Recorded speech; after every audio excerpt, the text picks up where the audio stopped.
Hello, everybody. Here we are again. Here we are again in Bishoff's basement. We are working on the last worksheet of... Can I say that for sure? Yeah, we're working on the last worksheet of the term. Because it's distance learning, usually we get a lot farther in this packet. But that's okay. For drafting 2, we'll move on to other things like line styles and reading plans and that kind of thing. But for now, we just worked on this one. This should have been turned in last. And now we're working on this guy. Now, I want you to notice something about a lot of the drawings in this booklet, and we'll go over this when you take drafting 2. But scale is down here. This is a half-size drawing. That means that whatever this object is, if this was an object that we were cutting for, we got a kitten, and I was playing with the kitten this morning, and she really snagged my finger good, so that's why I have a Band-Aid. Anyway, if we were cutting this, you know, for a piece of sheet metal that we need to put into a machine or a piece of wood for something or other, this won't fit on a sheet of paper if it is this big, right? If it's this big. So it's been scaled down to half size, and we went over scales.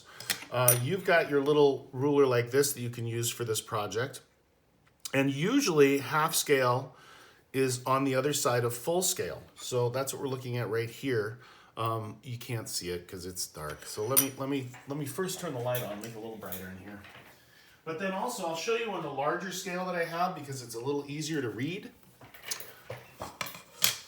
So usually, here's my full size scale with 16ths. Goes all the way across. So there's 16 little hash marks in between each one. There's also a full size scale. That's what this is, and it's for measuring more detailed measurements. One is on this side, 1/2 is on this side. So for this drawing, 1/2 inch equals 1 foot. Now remember, when you're measuring angles, like I'm just gonna pretend we have to measure this angle because I want you to do L, K, G, and J yourself. So I'm gonna measure this one. It's not scaled. Angles are angles are angles. So you don't divide this angle in half because this angle is about 60 degrees. So whether you are at full scale or half scale, or in this case, 3/4 of an inch equals a foot for the drawing up here, whatever your scale is, this angle is the same, okay? So remember that, because sometimes what people do is they'll measure the angle and then they'll go, well, it's half scale, so that's 30 degrees. No, it is still 60 degrees. Angles don't change with scale, but lengths do. So you're gonna do with this sheet just like you did with the last one, but don't forget that you're also measuring angles. Now, if you need a refresher, go back to the using a protractor assignment for a refresher on protractors. Just remember, we've got 2, and you can use your own if you have your own protractor. But with this little guy, the baseline, again, is this little tick, that little X right there. So you line that X up at the point, you place the baseline on one of the lines, and you're measuring with the other. And also remember, now, if we were measuring this angle, right, we would be going the other direction. We'd be reading over on this side. That's 120 degrees plus a flat line is 180, right? So that'd be 300 degrees. So in this case, if we were measuring this angle here, we would extend this line. So we can measure off of it. Place our protractor so that the baseline is right along that line. And again, if we were measuring an acute angle, we would be using the top set of numbers up to 90 degrees. Since this is an obtuse angle, we're gonna go all the way over here. So this angle right here is 135 degrees, okay? Because we're going beyond 90. So it's larger than 90 degrees. That's what I want you to remember. Now, for measuring half scale, I'll just do a couple. Let's do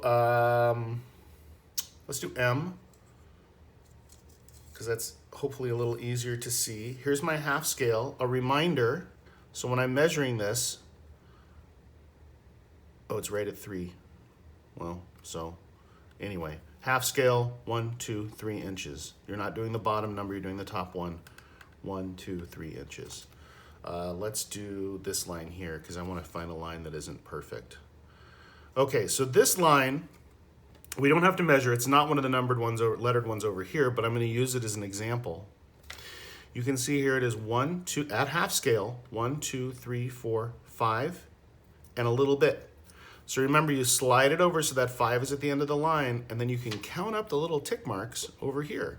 So 5, and this is 1, 2, 3, 4, 5, 6, 7, 8, 9, 10, 11, 12, 13, 14, 15, 16. So if I'm measuring this, it looks like it is 5 and 1/4 inches, or 1, 2, yeah, 5 1/4 inches. So that's what you put over here for this line.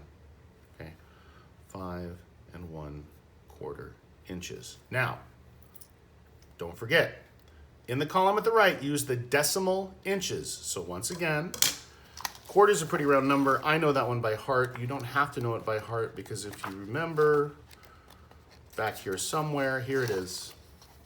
You can look up fractional inch to decimal inch. 1/4 inch is equal to 0.25. You don't have to put the 0 on there. Let's go back over here. And so over on this side, if we had a line N, let's pretend this is line N. We're going to write 5.25 inches. You don't have to do that one. I just added that because I wanted to measure that line for you. Folks, it's pretty straightforward. Place the numerical dimension for each letter in the column at the right. Use decimal inches. Make sure you are measuring at half scale, right? Not full scale. That is it. If you have any questions, you know how to get a hold of me. All right, I'll talk to you soon. Have a great rest of your day.